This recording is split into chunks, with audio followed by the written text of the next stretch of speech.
so much talent out here in the Caribbean, and I'm so happy that this tournament came out here to put on a show, to showcase everybody's talent. We got Grand Finals, game number 1 of this Smash World Tour Platinum Tier event. Let's get it, Rod. Let's go ahead and get it. Pokemon Stadium 2 is the name of the stage. And you already know what this should bring right here. Great platform play, especially at these low percents to extend those combos. But also, Bayo, she's going to go for a lot of those strings early on. And why the hell not? I'm going to land on this platform, reset myself, and try to rinse and repeat the scenario. Sonix, of course, we talked about it once. I'm going to go ahead and say it again. He just feels like a DLC character. He's the only one that plays Sonic that way. Every hit feels true. Every combo feels like there's nothing the opponent could have done to get out of it. Yep, the name of the game right here, Rod, is shut down the burst option. You got side specials coming in, those spin dashes coming in from Sonic, and you have those ABKs coming in from Lima. And it's all about who pulls the trigger first, who attacks first, for this matter, to try and get the whiff punishes after. Right now, they are going air to air quite a bit, but it's going to be Sonix who sets up this edge guard. Can he close it out? We're going to have to see both characters, or both players, excuse me, and character combinations are certainly looking for the off-stage presence. We've seen it most notably with Lima in some of those earlier sets here in top 8. Sonix tapping into that energy as well. There's the up air. I got the quarter circle on the afterburner kick to get myself back onto solid ground in the corner. Don't know if this is a spot that you want to be in. Whether I'm at the ledge or right up underneath the platform, I got you covered. There's Nair. Sonix opens up with the early lead. You mentioned it before. I can hear Omar every single time that every single time he is out there popping up. But you have to hold this lead if you are Sonix. You cannot move too close to the ledge. You got to control center stage just like this because you want to catch every short hop attempt from Lima. And that air dodge from Bayo, pretty punishable, which he's been reacting to very well. Lima's going to get an edge guard here and get a decent amount of damage. But Sonix is continuing to hold center stage for the most part. And I love the way that Lima controls the corner as well, too. Understand that no hitbox in that recovery. I could go out and go for Nair, but I'm going to play this one safe because he has to lead. Let me go for an uncharged bullet climax. I don't want the knockback. I just want to hold you in place, and then I can try to set up from there. Okay, this time I'm actually going to go for the fall down backer. Doesn't get anything off it, but yes, the same old song and dancing. I got to tell you, man, them heels know how to dance, all right? Clean stuff right there from Lima, bringing this thing close. There's that forward challenge attempt we were talking about pre-show or pre this match where if you want to trade off with Witch Twist, it's worth it because you send her so far away and you're Sonic, you can run right back up to the ledge to get another one. But Lima, damage mitigating that first stock pattern so much because Sonix could have absolutely kept winning on trades. Instead, he took a minimal amount. It's gone back to his favor, but you can see Lima's definitely approaching this matchup very well. That's right. We'll see for how much longer. Again, being able to play the long game a little bit better than Sonix, I think is something that we're going to see a little bit more of. Using bullet climax, yes, it's going to put on percent, but I'm also trying to play the bait and punish game. Let me be as annoying. I'm just going to call it for what it is. Let me be as annoying as possible to try to get you to come to me. We've seen the danger of Lima slowing a match down to a standstill and how much Kept really struggled to try to mount that comeback because, look, he's like, I'm not engaging. You got to come to me now. Oh, my goodness. Tilted down on the F smash. Doesn't get anything off it and rolling out of harm's way. We ain't going to see that happen twice. It's such a good option to try and get the trade-off and guarantee to knock the kill, but he finds the backer off the platform, maneuvering around. You talk about that pesky annoyance. Well, you're trying to stop out this rodent who's constantly running everywhere, but it's so hard to keep him still. Trying to pin down those movement options. That is something that Sonic does not like. And look at Sonic staying right outside of that white part of the Pokeball range. You go high, I got an aerial for you. You approach me grounded, I got that option on the ready too. But do you got the options in the air covered? Because you can control the ground all you want. The air belongs to me, said Lima. Clean stuff. That was really solid. We haven't really seen Lima able to close out kills off the top like that for the most part throughout top 8. Usually the up air being just short, but that time commits to the back air and catches him. And Sonic took a second after that too, because it's like, okay, let me calm myself down, and he's answered back quickly with 60%. That's right, and a rinse and repeat again, getting them caught into the corner, and this time not staying in the Pokeball range, going right out to the silver part there, the ledge. There's the homing attack. Wait a minute, Holmes the other way though, my friend. Where you going? That could have been such a bad situation if Lima was able to punish that air dodge, but Sonix is able to get back on, controlling that center stage again, like we were talking about. Center of the Pokeball, you do not need to worry about much. The air dodge doesn't get punished by Sonix though, he wasn't in position, but the foreigner catches the end, and Sonix strikes first and gets game number 1. That's right, clean a game number 1 right here from Sonix. Of course, Lima still keeping it poised, and that's one thing I've grown to love about his play style is that no matter what the situation is, no matter how down he is, you can't let the opponent know that. You got to let them know I am cool, collected, I got myself in order. We're going to see what's going to go down in the next game. Adaptation is key here. We talked about how key that is for Sonix. Nobody does as good as him. Bayonetta has the ability to play multiple types of the game.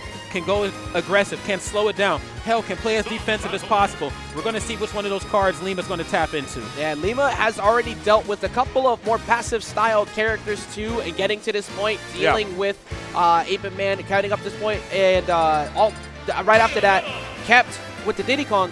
Going to Hollow Bastion does remove one of the platforms that Sonix has been able to hover around a bunch by using those back airs and getting resets.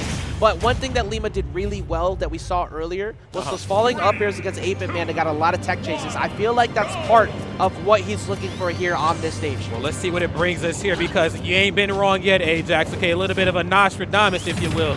But we're going to see how it's going to unfold. That one platform definitely makes all the difference, but no platform really here for the most part. Rolling in, a little uncharacteristic right here of a player of this caliber. Rolling into an option there from Sonix.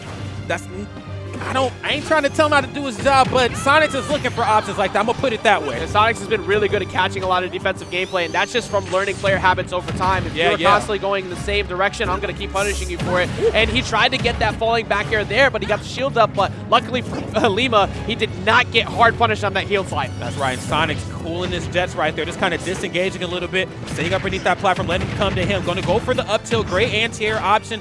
Always positioned properly, it feels for that. And just like that, back into even-ish footings for the most part. Try to go for the sliding kick in the corner to catch the neutral get up. Tricky option, but we're going to go for the fall down there to just rinse and repeat this situation over and over again. Whoa. I feel like that was Lima fading in towards the stage with the C-stick back air, because he was trying to fade in and get towards roll position to cover if he rolled on, because that didn't look like that was supposed to kill. So maybe a little bit of DI assistance from Lima. And however, that one's going to find it though with the double APK and get it back to an even game. Yeah. We'll see how long it stays even. I mean, history shows Sonix can open up a match 50% like 10 seconds.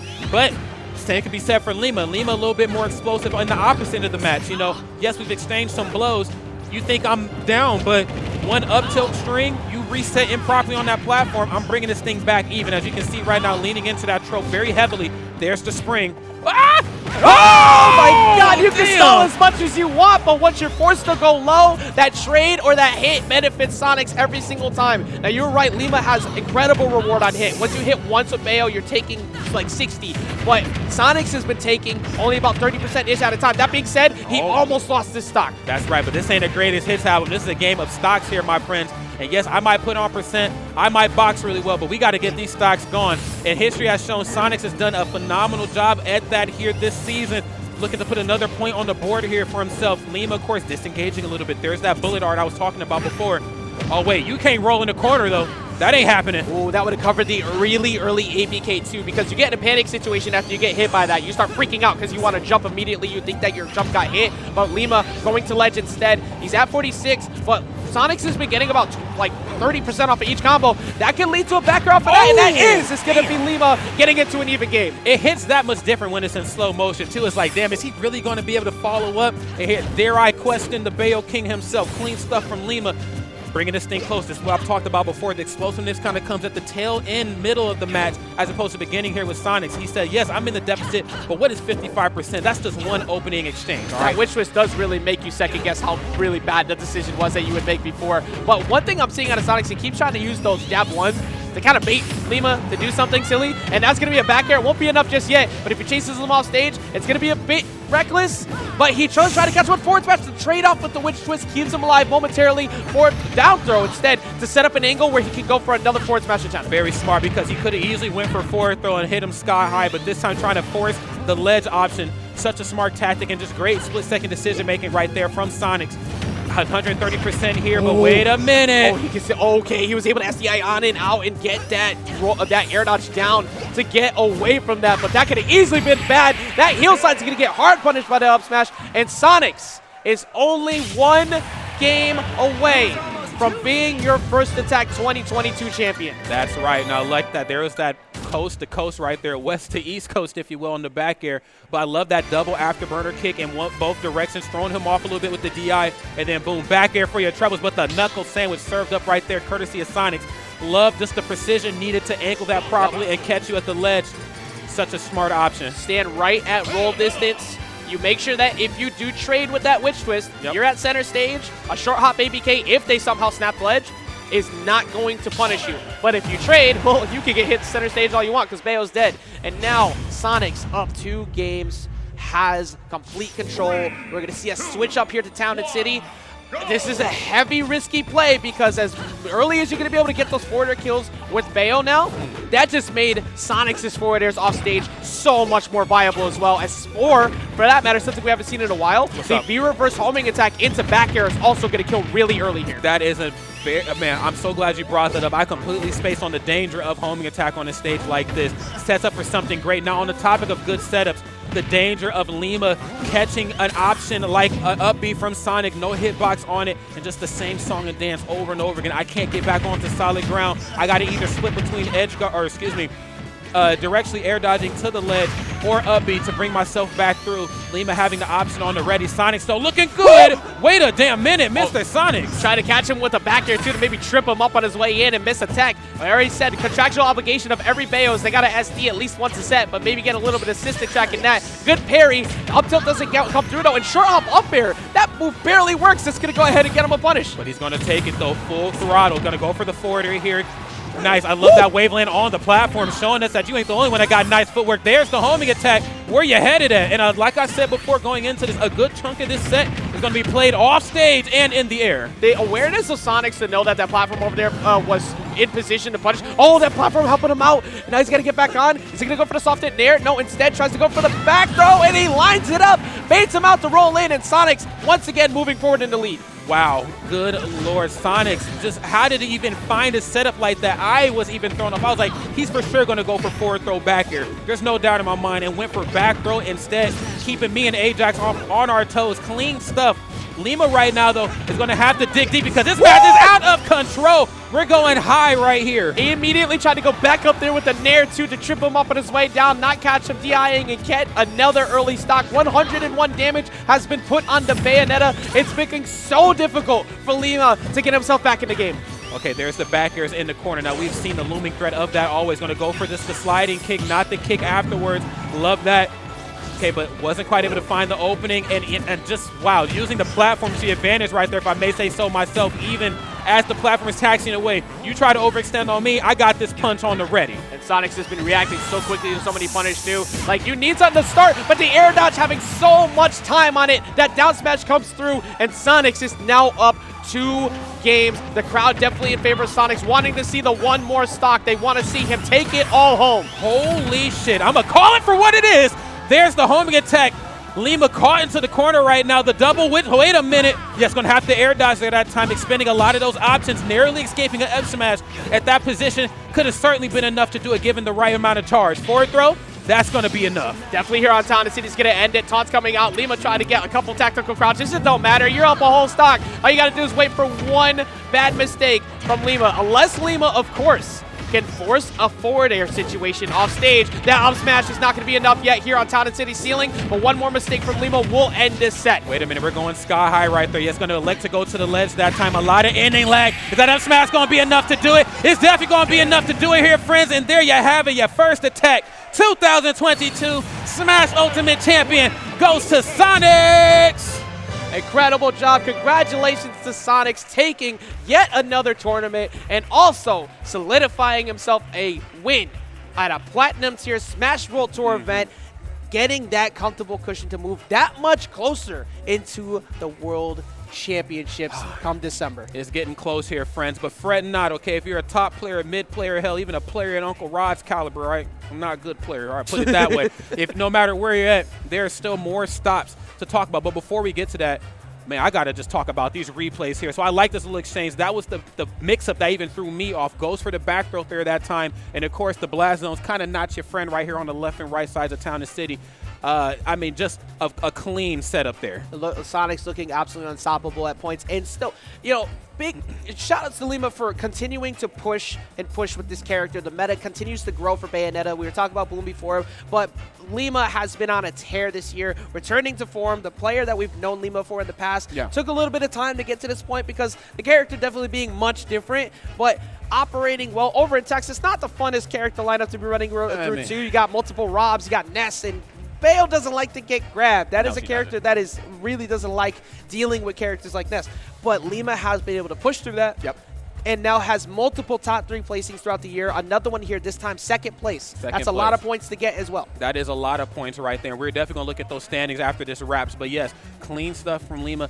Sonix, of course, the collegiate king, doing a damn good job right there in the educational format, then coming through in the professional setting and doing the same job, if not even better. So kudos. I take my hat off, but I got hat hair under here, and of course, you know, headset hair. It ain't happening, but kudos, of course, to Sonix. Lima, of course, second place, firmly so. You should definitely be proud of yourself because, good Lord, Texas is not an easy region, like you said, to compete in at all. Historically been one of the strongest regions in Smash to this day. Yes, and now Dominican Republic gets bragging rights for a whole year because every other event that has been here for First Attack has been won by a Puerto Rican player. This time, it was Dominican Republic, so Sonix gets to wear that crown for a whole year, and I can't wait to see Puerto Rico come back next year to try and get that back. They had a couple strong reps. E-King looked incredible. Yes. Ling looked incredible coming back home, and there's so many other ones who impressed me throughout the whole weekend as well. I was very impressed by what I saw from all the players this weekend with the little bit of time I got to have, and they were so welcoming. Again, I know we've been harping on this quite a bit, but I can't stress enough how kind and home feeling it has been being around everyone here. So big appreciation to y'all for what you did for us and the time that you gave to us here. That's right. I mean, I've been to a lot of regions. Ajax has as well. And I have to be honest, it just feels like you guys, the Puerto Rican gaming community, welcomed us with open arms. I know that should go without saying, but not every region is as open and as nice, you know, as Puerto Rico. Puerto Rico right now is in my Canada tier of nice people, great food, and of course, great gameplay. So excited, and it's just an absolute honor to be a part of this. Exactly, and a great event, which has now come to a close. Thank you so much for every one of you who has tuned in this entire event, for all the tournaments that happen. It's a multi-game tournament, and we appreciate every one of you who's been here. It's been phenomenal working with you once again. Of course, you already know, Rod. That's going to be the end of it for us as we're going to go get ready to get packed up and go get some food because we're not done yet.